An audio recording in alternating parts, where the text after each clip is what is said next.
On a eu un salarié qui a des grosses problématiques de santé. Donc il s'agit d'un salarié qui a présenté un AVC. Donc il s'agissait d'un monsieur de 55 ans, présentant un double handicap physique. Il se déplaçait en fauteuil roulant, qui avait présenté une hémiplégie droite, alors qu'il était droitier, et un handicap psychologique. Donc l'ACRAMIF intervient auprès des services de prévention et de santé au travail interentreprises ou autonomes pour promouvoir des outils de maintien en emploi, tels que, dans le cas présent, l'essai encadré. On est parti sur le dispositif de l'essai encadré, qui est un dispositif de l'assurance maladie qui se met en place pendant l'arrêt de travail de l'assuré et qui lui permet de tester soit son poste, soit un autre poste dans l'entreprise.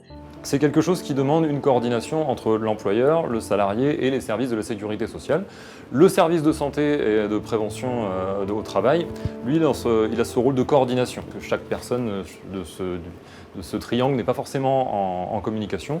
Le service de santé au travail, lui, il fait le lien. C'est un investissement de la part de l'employeur de mettre à disposition au sein de la RH, avoir un certain nombre de réunions et d'impliquer le manager qui va être au plus proche du salarié en question.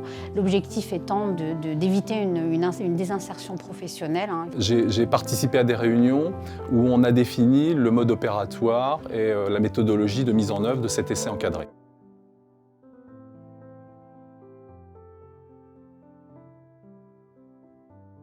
J'ai fait des préconisations, à savoir un aménagement de son poste de travail et un aménagement de son temps de travail. Le salarié en question exerce une activité d'architecte technique au sein de la direction, des systèmes d'information de la GIRCARCO.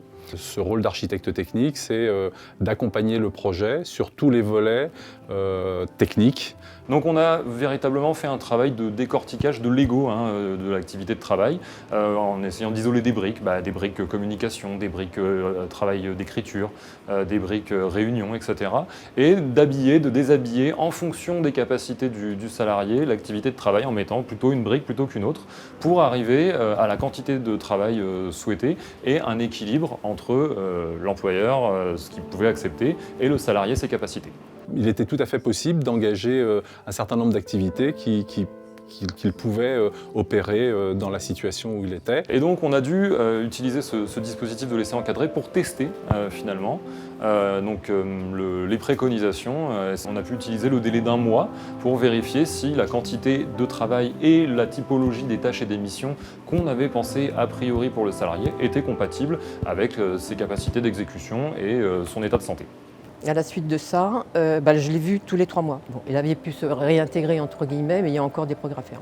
À la GIRCARCO, il est important, et c'est dans notre politique sociale, de permettre à des personnes qui ont des difficultés de santé de ne pas être mis de côté et de favoriser au maximum une réinsertion lorsqu'il y a eu un arrêt de travail plus ou moins long. Et dans le cas présent, ce qui nous a plu dans ce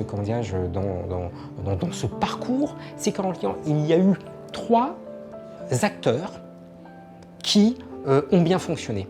L'employeur qui s'est engagé dans cette dynamique grâce à sa politique de handicap et de maintien dans l'emploi, le salarié qui était pleinement volontaire et le service de prévention et de santé au travail qui, lui, était porteur et promoteur de la politique de maintien en emploi. Donc vraiment, l'assurance maladie est là pour accompagner l'assuré social et l'employeur pour une réussite dans le maintien dans l'emploi.